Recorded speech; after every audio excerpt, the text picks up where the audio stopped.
അപ്പോസ്തലന്മാരുടെ പ്രവർത്തനങ്ങൾ അധ്യായം 26. പൗലോസിന്റെ ന്യായവാദം. അഗ്രിപ്പ പൗലോസിനോട് പറഞ്ഞു, സ്വപക്ഷം വാദിക്കാൻ നിന്നെ അനുവദിക്കുന്നു. അപ്പോൾ പൗലോസ് കൈകൾ നീട്ടിക്കൊണ്ട് വാദിച്ചു തുടങ്ങി. അഗ്രിപ്പ രാജാവേ, യഹൂദന്മാർ എൻ്റെ മേൽ ചുമത്തുന്ന ആരോപണങ്ങൾക്കെതിരായി നിന്റെ മുമ്പിൽ ന്യായവാദം നടത്താൻ സാധിക്കുന്നത് ഒരു ഭാഗ്യമായി ഞാൻ കരുതുന്നു. യഹൂദരുടെ ഇടയിലുള്ള ആചാരങ്ങളും വിവാദങ്ങളും നിനക്ക് സുപരിചിതമാണല്ലോ. അതിനാൽ എൻ്റെ വാക്കുകൾ ക്ഷമയോടെ കേൾക്കണമെന്ന് അപേക്ഷിക്കുന്നു. എൻ്റെ ജനത്തിൻ്റെ ഇടയിലും ജെറുസലേമിലും ചെറുപ്പം മുതൽ ഞാൻ ജീവിച്ചതെങ്ങനെയെന്ന് എല്ലാ യഹൂദർക്കും അറിയാം. ഞാൻ ഞങ്ങളുടെ മതത്തിലെ ഏറ്റവും കർക്കശ വിഭാഗത്തിൽപ്പെട്ട ഫരിസേയനായിട്ടാണ് വളർന്നതെന്നും വളരെ കാലമായി അവർക്ക് അറിവുള്ളതാണ്.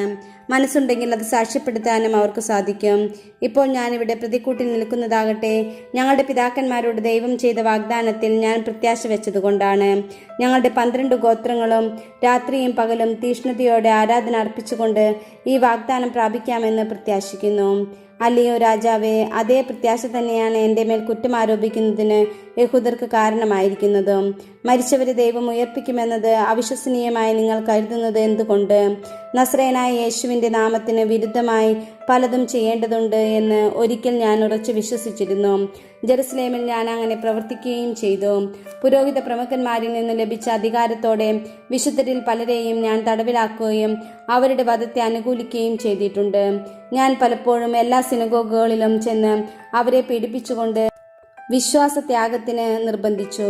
അവർക്കെതിരെ ജ്വലിക്കുന്ന കോപത്തോടെ മറ്റു നഗരങ്ങളിൽ പോലും പോയി ഞാൻ അവരെ പീഡിപ്പിച്ചു. മാനസാന്തര കഥ. അങ്ങനെ പുരോഹിത പ്രമുഖന്മാരിൽ നിന്ന് അധികാരവും കൽപ്പനയും വാങ്ങി ഞാൻ ദമാസ്കസിലേക്ക് പുറപ്പെട്ടു.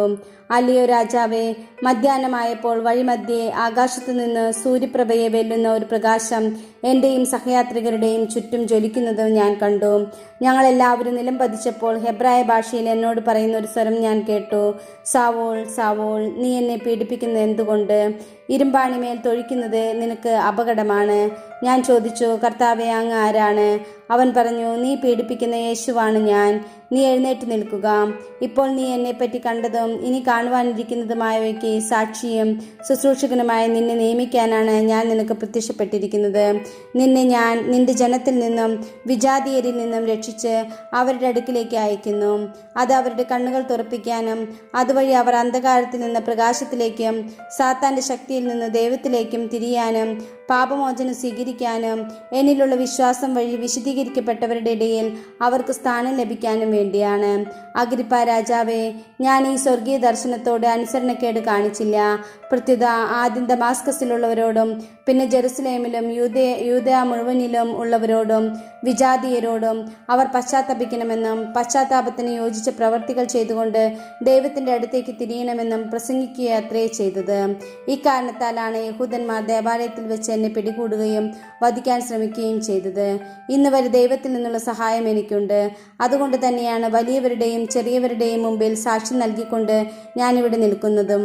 ക്രിസ്തു പീഡനം സഹിക്കണമെന്നും മരിച്ചവരിൽ നിന്ന് ആദ്യം ഉയർത്തെഴുന്നേറ്റവനായ ജനത്തോടും വിജാതീയരോടും പ്രകാശത്തെ വിളംബരം ചെയ്യണമെന്നും പ്രവാചകന്മാരും മോശയും പ്രവചിച്ചിട്ടുള്ളതല്ലാതെ മറ്റൊന്നും തന്നെ ഞാൻ പ്രസംഗിക്കുന്നില്ല. ശ്രോതാക്കളുടെ പ്രതികരണം. അവനിങ്ങനെ ന്യായവാദം നടത്തിക്കൊണ്ടിരിക്കുമ്പോൾ ഫെസ്തൂസ് ഉച്ചത്തിൽ വിളിച്ചു പറഞ്ഞു, പൗലോസ്, നിനക്ക് ഭ്രാന്താണ്. നിന്റെ വലിയ വിജ്ഞാനം നിന്നെ ഭ്രാന്തനാക്കുന്നു.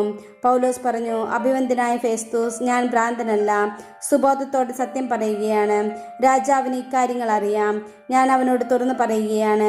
ഇവയിലൊന്നു പോലും അവൻ്റെ ശ്രദ്ധയിൽപ്പെടാതിരുന്നിട്ടില്ലെന്ന് എനിക്ക് ബോധ്യമുണ്ട്. എന്തെന്നാൽ ഇത് ഒഴിഞ്ഞ കോണിൽ സംഭവിച്ച കാര്യമല്ല. അഗ്രിപ്പ രാജാവേ, നീ പ്രവാചകന്മാരിൽ വിശ്വസിക്കുന്നില്ലേ? ഉണ്ടെന്ന് എനിക്കറിയാം. അപ്പോൾ അഗ്രിപ്പ പൗലോസിനോട് പറഞ്ഞു, എളുപ്പത്തിൽ എന്നെ ക്രിസ്ത്യാനിയാക്കാമെന്നാണോ? പൗലോസ് പറഞ്ഞു, എളുപ്പത്തിലോ അല്ലാതെയോ നീ മാത്രമല്ല, ഇന്ന് എൻ്റെ വാക്ക് കേട്ടുകൊണ്ടിരിക്കുന്ന എല്ലാവരും ഈ ചങ്ങലയുടെ കാര്യത്തിലൊഴികെ എന്നെപ്പോലെ ആകണമെന്നാണ് ഞാൻ ദൈവത്തോട് പ്രാർത്ഥിക്കുന്നത്. രാജാവും ദേശാധിപതിയും ബെർണിക്കയും അവരോടൊപ്പം ഉണ്ടായിരുന്നവരും എഴുന്നേറ്റു. അവർ പോകുമ്പോൾ പരസ്പരം പറഞ്ഞു, മരണമോ വിലങ്ങോ അർഹിക്കുന്നതൊന്നും ഈ മനുഷ്യൻ ചെയ്തതായി കാണുന്നില്ല.